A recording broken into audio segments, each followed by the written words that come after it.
ರೊಟ್ಟಿ ಚಪಾತಿ ಅನ್ನೋ ಜೊತೆ ತುಂಬಾ ಟೇಸ್ಟಿಯಾಗಿರುವಂತಹ ಒಂದು ಪಲ್ಯನ ಮಾಡಬೇಕು ಅನ್ನೋ ಹಾಗಿದ್ರೆ ಖಂಡಿತ ಈ ರೆಸಿಪಿನ ಟ್ರೈ ಮಾಡಿ. ಸಖತ್ ಟೇಸ್ಟಿಯಾಗಿರುತ್ತೆ. ಹಾಗೆಯೇ ಪ್ರೋಟೀನ್ ರಿಚ್ ಫುಡ್ ಅಂತಲೇ ಹೇಳ್ಬೋದು. ಹಾಗಾದರೆ ಬನ್ನಿ ತಡ ಮಾಡದೆ ರೆಸಿಪಿನ ಶುರು ಮಾಡೋಣ.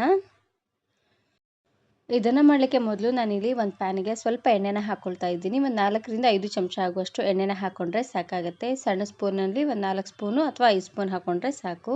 ಹಾಗೆಯೇ ಇದಕ್ಕೆ ನಾನಿಲ್ಲಿ 1 ಸ್ಪೂನ್ ಆಗುವಷ್ಟು ಜೀರಿಗೆ ಮತ್ತು ಸಾಸಿವೆ ಎರಡನ್ನೂ ಒಟ್ಟಿಗೆ ಹಾಕ್ಕೊಳ್ತಾ ಇದ್ದೀನಿ. ನೋಡಿ, ಜೀರಿಗೆ ಸಾಸಿವೆ ಎಲ್ಲ ಚೆನ್ನಾಗಿ ರೀತಿಯಾಗಿ ಸಿಡಿದಾದ್ಮೇಲೆ 1 ಗರಿ ಆಗುವಷ್ಟು ಕರಿಬೇವು ಸೊಪ್ಪನ್ನು 1ರಲ್ಲಿ 2 ಭಾಗನ ಮಾಡಿ ಹಾಕ್ಕೊಳ್ತಾ ಇದ್ದೀನಿ.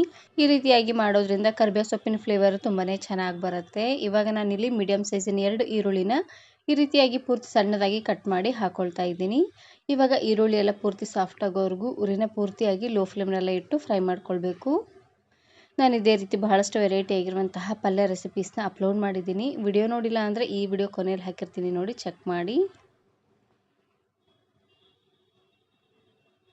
ನೋಡಿ, ಈರುಳ್ಳಿ ಎಲ್ಲ ಪೂರ್ತಿ ಈ ರೀತಿಯಾಗಿ ಸಾಫ್ಟ್ ಆದಮೇಲೆ ಇವಾಗ ನಾನಿಲ್ಲಿ ಉಳಿದಿರುವಂತಹ ಪದಾರ್ಥಗಳನ್ನು ಹಾಕ್ಕೊಳ್ತಾ ಇದ್ದೀನಿ. ಇದಕ್ಕೆ ನಾನಿಲ್ಲಿ ರುಚಿಗೆ ತಕ್ಕಷ್ಟು ಉಪ್ಪು, ಹಾಗೆಯೇ 1/4 ಚಮಚ ಆಗುವಷ್ಟು ಅರಶಿನ ಪುಡಿನ ಹಾಕ್ಕೊಳ್ತಾ ಇದ್ದೀನಿ. ಹಾಗೆಯೇ 1 ಸ್ಪೂನ್ ಆಗುವಷ್ಟು ಅಚ್ಕಾರದ ಪುಡಿನ ಹಾಕ್ಕೊಳ್ತಾ ಇದ್ದೀನಿ. ಅಚ್ಕಾರದ ಪುಡಿನಾದರೂ ಹಾಕ್ಕೊಳ್ಬೋದು, ಇಲ್ಲಾಂದರೆ ಹಸಿಮೆಣಸಿಕಾಯಿ ಚಟ್ನಿ ಅಥವಾ ಹಸಿಮೆಣಸಿಕಾಯನ್ನಾದರೂ ಸಣ್ಣದಾಗಿ ಕಟ್ ಮಾಡಿ ಹಾಕ್ಕೊಳ್ಬೋದು. ಇವಾಗ ಎಲ್ಲವನ್ನು ಹಾಕ್ಕೊಂಡು ಚೆನ್ನಾಗಿ ರೀತಿಯಾಗಿ ಮಿಕ್ಸ್ ಮಾಡ್ಕೊಂಡು ತಗೊಳ್ಳಿ. ಖಾರ ಪುಡಿ ಹಾಕಿದ ಮೇಲೆ ಜಾಸ್ತಿ ಹೊತ್ತೇನು ಬೇಯಿಸೋ ಹಾಗಿಲ್ಲ, ಬೇಯಿಸಿದ್ರೆ ಒತ್ತೋದಂಗೆ ಆಗಿಬಿಡುತ್ತೆ ನೋಡಿ. ಹಾಗಾಗಿ ಸ್ವಲ್ಪ ಈ ರೀತಿಯಾಗಿ ಮಿಕ್ಸ್ ಮಾಡ್ಕೊಂಡು ತಗೊಳ್ಳಿ.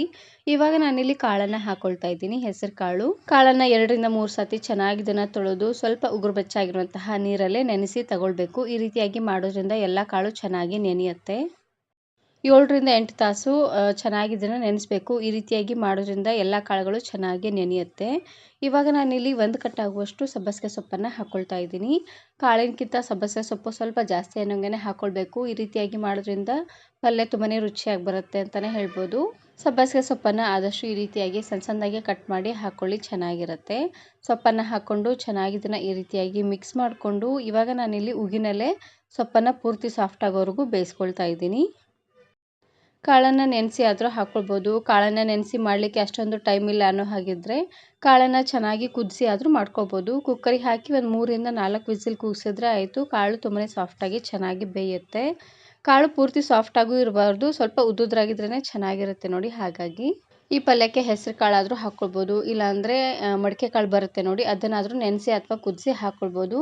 ಇಲ್ಲಾಂದರೆ ತೊಗರಿ ಬೇಳೆನಾದರೂ ಹಾಕ್ಕೊಳ್ಬೋದು, ಅದು ಕೂಡ ತುಂಬಾ ಟೇಸ್ಟಿಯಾಗಿರುತ್ತೆ. ಇವಾಗ ಸೊಪ್ಪು ಪೂರ್ತಿ ಸಾಫ್ಟ್ ಆಗೋವರೆಗೂ ಉಗಿನಲ್ಲೇ ಚೆನ್ನಾಗಿ ಇದನ್ನು ಬೇಯಿಸ್ಕೊಳ್ತಾ ಇದ್ದೀನಿ. ಮೇಲ್ಗಡೆ ಮುಚ್ಚಳನ ಮುಚ್ಚಿ ಒಂದು 2 ನಿಮಿಷವರೆಗೂ ಚೆನ್ನಾಗಿ ಇದನ್ನು ಬೇಯಿಸ್ಕೊಂಡ್ರೆ ಸಾಕಾಗುತ್ತೆ. ಇವಾಗ ನೋಡ್ತಾ ಇರ್ಬೋದು, ಸೊಪ್ಪು ಪೂರ್ತಿ ಸಾಫ್ಟಾಗಿ ಚೆನ್ನಾಗಿ ಬೆಂದಾಗಿದೆ. ನೋಡ್ತಾ ಇದ್ದೀರಲ್ವ, ಈ ರೀತಿಯಾಗಿ ಸ್ವಲ್ಪ ಸಾಫ್ಟ್ ಆಗೋವರೆಗೂ ಬೇಯಿಸ್ಕೊಂಡ್ರೆ ಸಾಕಾಗುತ್ತೆ. ಇವಾಗ ನಾನಿಲ್ಲಿ ಸ್ವಲ್ಪ ನೀರನ್ನು ಹಾಕ್ಕೊಂಡು ಚೆನ್ನಾಗಿ ಇದನ್ನು ಕುದಿಸ್ಕೊಳ್ತಾ ಇದ್ದೀನಿ. ಕಾಳು ನೆನೆಸಿರ್ತೀವಿ ನೋಡಿ, ಸ್ವಲ್ಪ ಸಾಫ್ಟ್ ಆಗಬೇಕು, ಹಾಗಾಗಿ ಸ್ವಲ್ಪ ನೀರನ್ನು ಹಾಕ್ಕೊಂಡು ಕುದಿಸ್ಕೊಂಡ್ರೆ ಸಾಕಾಗುತ್ತೆ.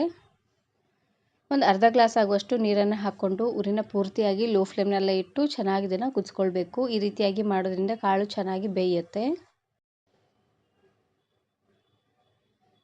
ನೋಡಿ, ನೀರನ್ನು ಹಾಕ್ಕೊಂಡು ಇವಾಗ ನಾನಿಲ್ಲಿ ಮೇಲ್ಗಡೆ ಮುಚ್ಚಳನ ಮುಚ್ಚಿ ಇದರಲ್ಲಿರುವಂಥ ನೀರೆಲ್ಲ ಪೂರ್ತಿಯಾಗಿ ಹೋಗಿ ಇದು ಪೂರ್ತಿ ಡ್ರೈ ಆಗಬೇಕು ನೋಡಿ, ಅಲ್ಲಿವರೆಗೂ ಚೆನ್ನಾಗಿ ಇದನ್ನು ಕುದಿಸ್ಕೊಂಡು ತಗೊಳ್ಬೇಕು.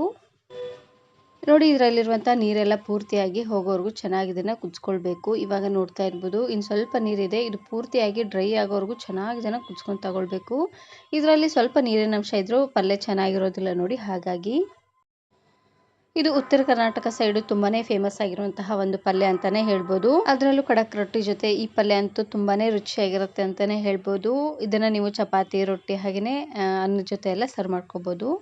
ಈ ವಿಡಿಯೋ ಇಷ್ಟ ಆದರೆ ಈಗಲೇ ಒಂದು ಲೈಕ್ ಬಟನನ್ನು ಕ್ಲಿಕ್ ಮಾಡಿ, ಫ್ರೆಂಡ್ಸ್ ಆ್ಯಂಡ್ ಫ್ಯಾಮಿಲಿ ಜೊತೆಗೆ ಶೇರ್ ಮಾಡಿ. ಹಾಗೆಯೇ ಮತ್ತಷ್ಟು ಹೊಸ ರೆಸಿಪಿಗಾಗಿ ವರ್ಣಿಕಾ ಅಡುಗೆ ಮನೆ ಯೂಟ್ಯೂಬ್ ಚಾನಲನ್ನು ಸಬ್ಸ್ಕ್ರೈಬ್ ಮಾಡ್ಕೊಳ್ಳಿ.